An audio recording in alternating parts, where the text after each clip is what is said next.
Welcome to our channel, where we focus on relationships and the challenges people face in everyday life. Today's video will dive into the ups and downs of managing a busy career while maintaining a strong relationship. Let's get started. As a journalist, my job often keeps me far away from home. I spend a lot of time traveling for different projects, which means I'm always on the move. I'm 31 years old and married to a wonderful man who's 34. We met during one of my work trips and instantly fell in love. We've been married for 4 years now, and after we got married, we moved into the house I inherited from my father. It's a special place that holds a lot of memories, and now it's where we've built our life together. Both my husband and I have demanding jobs, so we share the responsibilities of covering our expenses and bills equally. However, because of our busy work schedules, we rarely get to spend quality time together. We're often away from home for long hours, and by the time we get back, we're too tired to truly connect. This has led to some arguments here and there, mostly because we feel like we're missing out on being together. But over time, we've managed to resolve these disagreements, so there haven't been any major issues in our marriage. For a while now, we've been planning a much-needed trip to reconnect and unwind.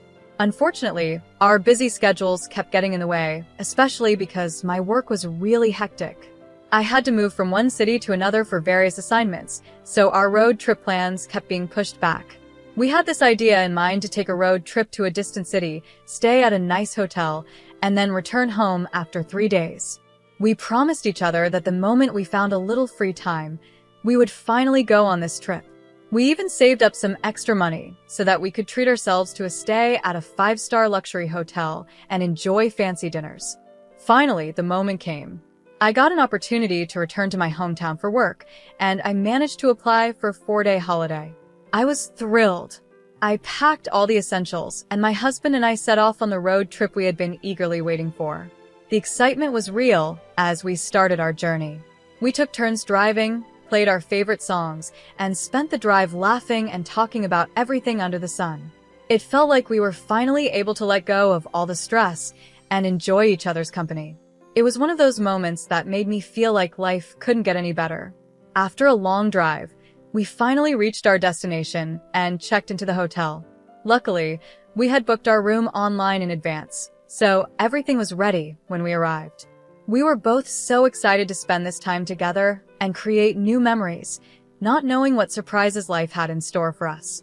We arrived at our hotel room, feeling exhausted from the long journey, but excited for the time we were finally going to spend together. After freshening up, we got dressed and decided to head down to the hotel's restaurant for dinner. The atmosphere was perfect, and we were both in great spirits. As we sat there, enjoying our meal, we talked about all the lovely memories we had shared over the years. It felt like everything was falling into place, and the evening was blissful. We were both so happy to be there, just the two of us, away from all the stress of daily life. Once dinner was over, we were too tired to do much else, so we headed back to our room and went straight to bed. I remember thinking how perfect the day had been as I drifted off to sleep, grateful for this rare moment of peace. The next morning, when I woke up, something felt off. I reached out to the side of the bed where my husband had been sleeping, but he wasn't there. At first, I thought he might have gone to the bathroom, so I waited for him to come back. But after a while, it felt like he was taking far too long. I started to worry, so I got up and knocked on the bathroom door. There was no response. My heart started to race, and I felt a knot forming in my stomach. I slowly turned the knob and opened the door, but to my shock, the bathroom was empty. My husband wasn't there. Panic started to set in as I quickly got dressed and rushed out of the room to look for him. I tried calling his phone, but the call wouldn't go through. His number was unreachable. My mind began racing with all kinds of terrible thoughts. Where could he have gone? Why wasn't he answering? I was so scared that I started asking random people in the hotel if they had seen him. I even checked with the front desk, hoping he might have gone out for a quick errand, but no one had any information. Growing more anxious by the minute, I ran to check the rental car we had parked outside the hotel. To my horror, the car was gone. My mind was spinning. Did he leave without telling me? What was happening? I thought maybe it was best to wait in the room, thinking he might return soon, but I couldn't calm myself down. The anxiety was eating me up inside, so I decided to leave the hotel and continue looking for him. With very little cash on me and no idea where to go, I somehow managed to find a way to get back home, hoping I would find answers there. When I finally reached home, I noticed that the door was already unlocked. My heart was pounding in my chest as I cautiously stepped inside, not knowing what to expect. As I entered the house, I saw my husband lying on the floor, crying and struggling to breathe. Around him, there were broken photo frames and shattered flower vases scattered all over the floor. The sight was so chaotic and confusing that I didn't know what to think. Seeing me, my husband slowly got up, his face filled with pain. Through his sobs, he said, "She's ruined me. She's left me with nothing." I was completely taken aback. I had no idea who he was talking about, so I asked him, "Who are you talking about?" In a wave of emotion, he finally confessed that he had been seeing another woman, someone he had met at a nearby college. He admitted that he had been in love with her for over a year and had been secretly seeing her behind my back. His words hit me like a ton of bricks.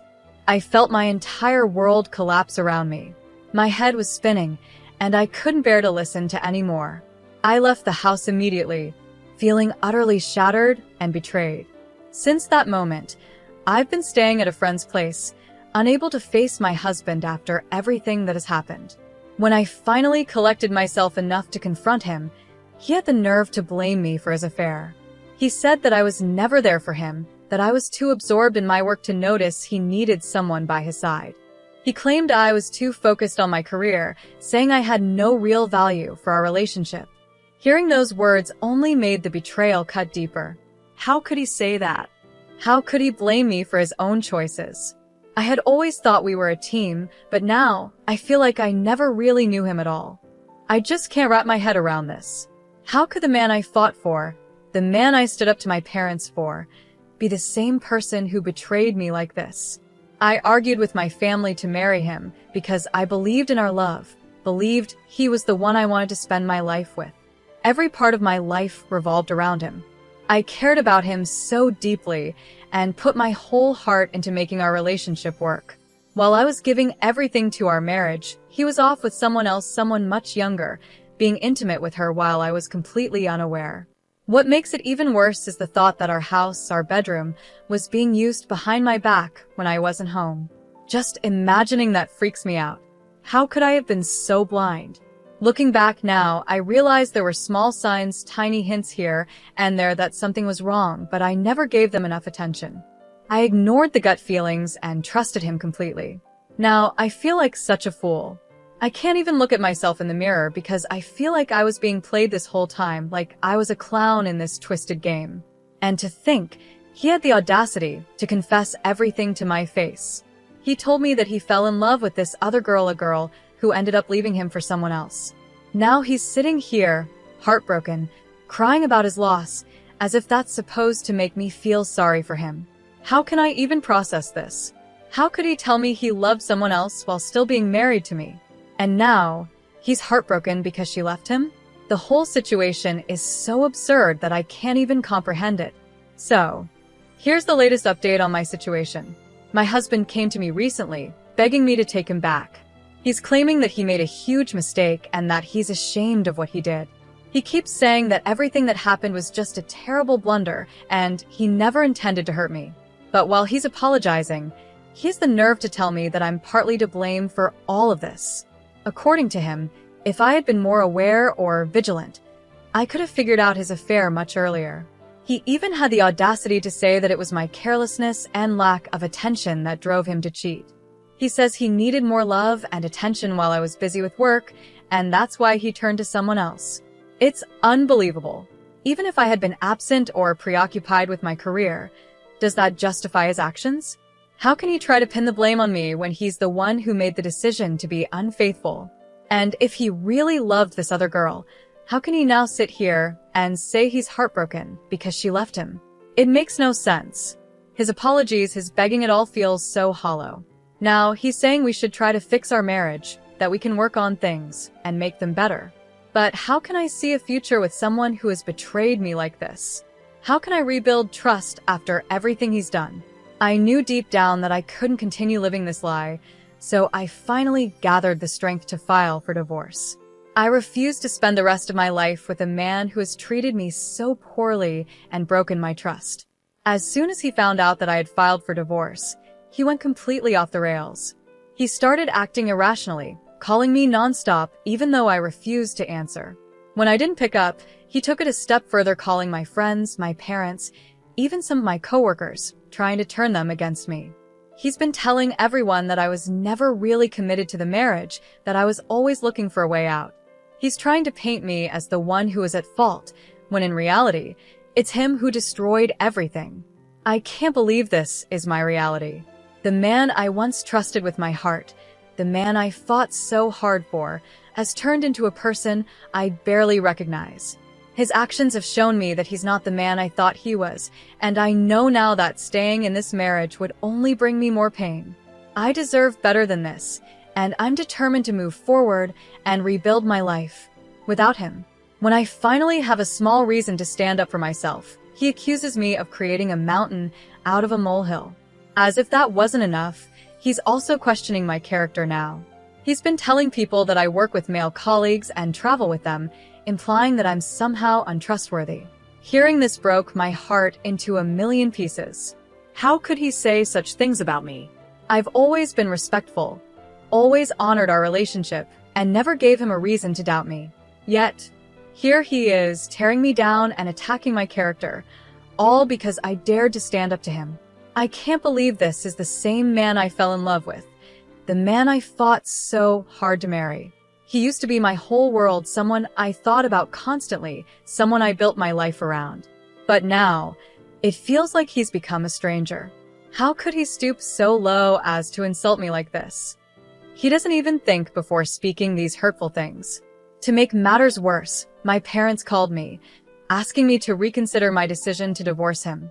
They believe that, in every way, we are perfect for each other, and that I should give him another chance. They're worried about what my life will look like after the divorce. They think I'll be the one to suffer while he moves on and finds another woman, just like he did before. But the truth is, I don't care anymore. He could find himself 3 new women, for all I care, and it wouldn't make a difference to me. There's no room for him in my life anymore. I don't understand why my parents want me to stay stuck in this toxic situation with a man who has proven himself to be immature and unfaithful.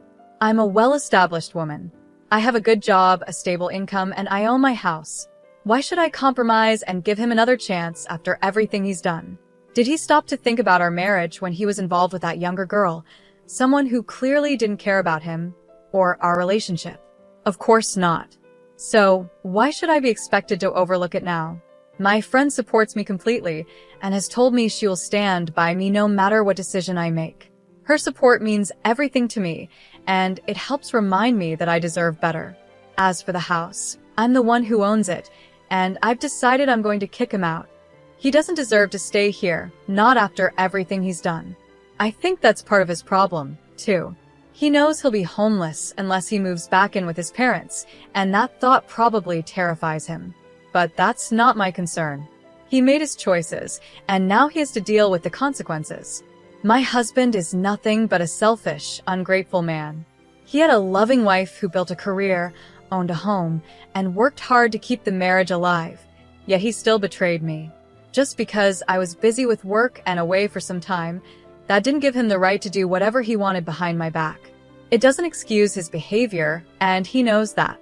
Even now, after everything, he still isn't truly ashamed of what he's done. He's still asking for reconciliation, as if things can go back to the way they were. But he never stops blaming me, saying I should have known what was happening. How could I have known? I trusted him completely, and he took advantage of that trust. Looking back, I feel sorry for myself. During that road trip, I honestly thought everything was perfect. I thought we were finally getting back to a good place in our marriage. Little did I know, my husband had already broken our vows long before that trip, and all my efforts to make things right were wasted on someone who didn't deserve them. Now, I see things clearly. There's no going back. I'm moving forward with my life, leaving him and all his lies behind. And though the road ahead might be uncertain, I know I'm doing the right thing. I deserve better than this, and I'm not going to settle for anything less. I'm honestly relieved that everything has finally been uncovered in such a dramatic way. Now, she can stand up for herself and make decisions without living in the dark anymore. The real issue here is clearly her husband. He's the one who caused all this pain, yet I can't understand why her parents are pressuring her to go back to him. Why would they want her to return to a life filled with lies and betrayal? This is a time when they should be standing by her side, offering support and understanding. She's going through one of the hardest moments of her life, feeling shattered and broken, and instead of helping her, they choose to back her husband, who clearly doesn't deserve their support. It's heartbreaking to see that her parents are pushing her toward a future that's filled with darkness, all because they believe she should stay married. In reality, this is the moment when she needs them the most. She's in a fragile state, trying to find her strength again, and it's painful that her own family is siding with her husband, the very person who betrayed her. She shouldn't be pressured or made to feel guilty for wanting to leave someone who doesn't value or respect her. She's a strong, independent woman who can take care of herself. She earns her own living, has the means to afford a life without him, and is confident in her decision to move on. I truly believe she'll lead a much better life without that shameless cheater dragging her down. I admire her for her courage in choosing to walk away, despite the pressure from her parents. She knows what's best for her, and she's not willing to compromise her happiness any longer. One person who deserves a lot of appreciation in this situation is her friend. Not only did her friend open up her home and take care of her while she stayed there, but she also supported her in her decision to separate from her husband. That's what real friendship looks like, being there when someone needs you the most, and offering a helping hand when life gets tough. In this case, her friend is acting more like a family member than her own parents, who seem to be trying to push her back into a miserable situation. Meanwhile, her family, instead of offering love and support, seems determined to push her into a hellhole by making her go back to her cheating husband. It's shocking that her friend is the one acting with more care and compassion, while her parents seem to be blinded by their desire to see her stay in a marriage that's clearly broken. Sometimes, friends can feel more like family than your own relatives, and this is one of those moments. Switching gears to a different issue, I've been dealing with a problem at home that's been bothering me for a while now. Ever since our daughter was born, my wife has developed this unhealthy habit of buying way too many clothes and toys for her. Our daughter is only 5 months old, yet my wife is already buying clothes for her that go up to 2-year-old. As a stay-at-home dad, I'm the one doing most of the baby-related work, so I know firsthand that we don't even change our daughter that often during the day. She barely wears half of the clothes my wife buys for her, and I honestly don't see the need to keep hoarding all these outfits that we won't use. Instead of spending money on things our daughter doesn't need right now, I think that money could be used for more important things, like saving for her future preschool fees or even just adding to our savings for emergencies. The problem is, my wife doesn't seem to see it the same way.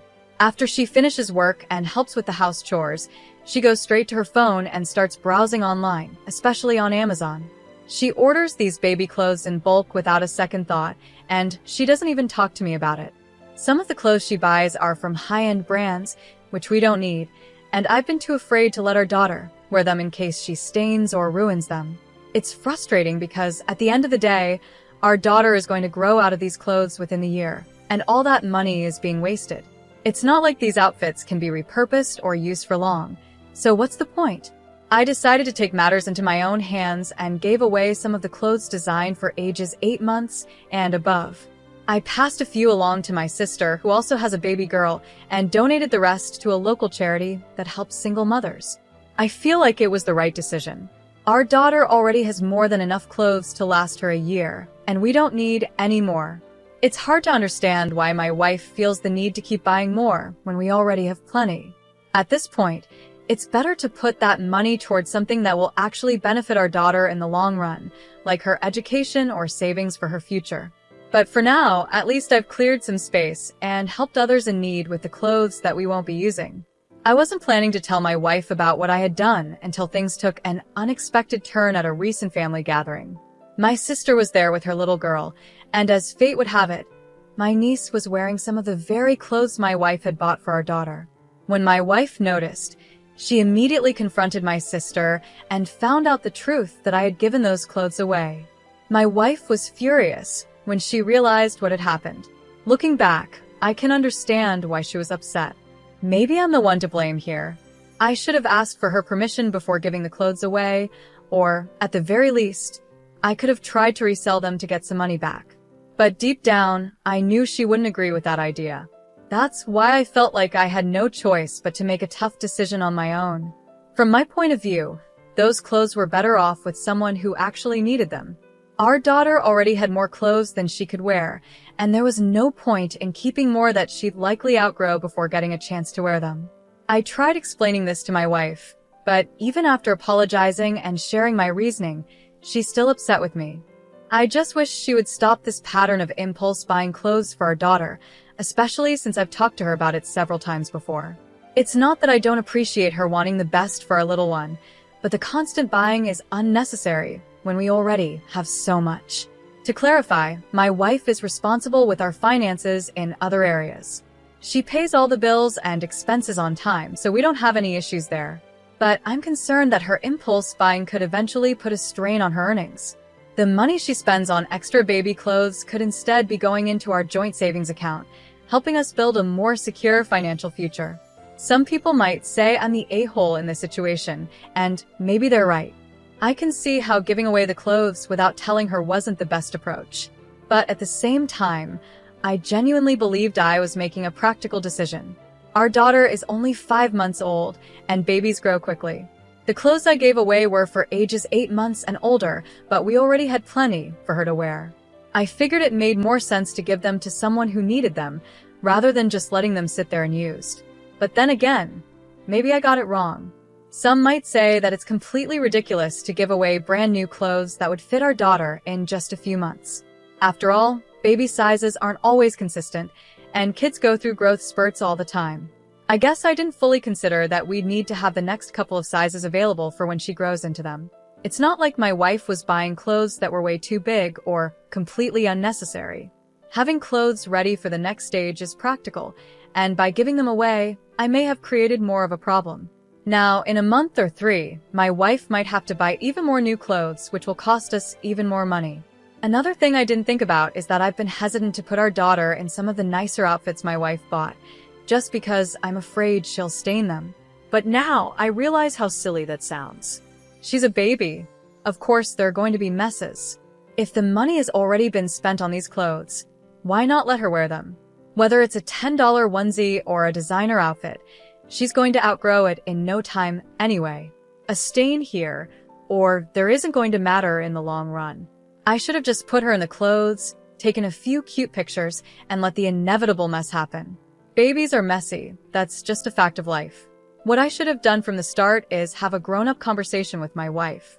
We could have talked about setting a budget for baby clothes and discussed whether buying high-end brands was really worth it.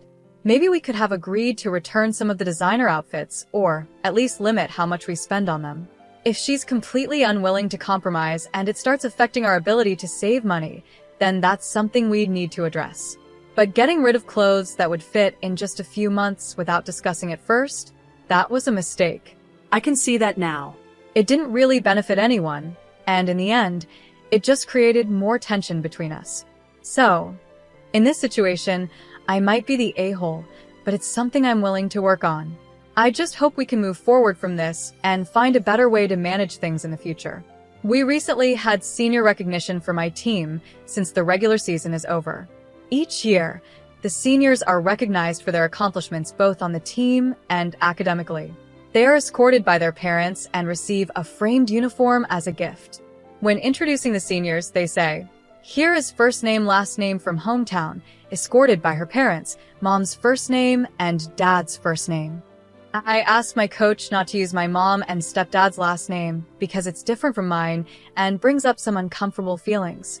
I'm 25, and I asked my mom and stepdad to escort me since they were there for me almost every day of my childhood. They supported me through the good and bad times, even when I was a difficult teenager.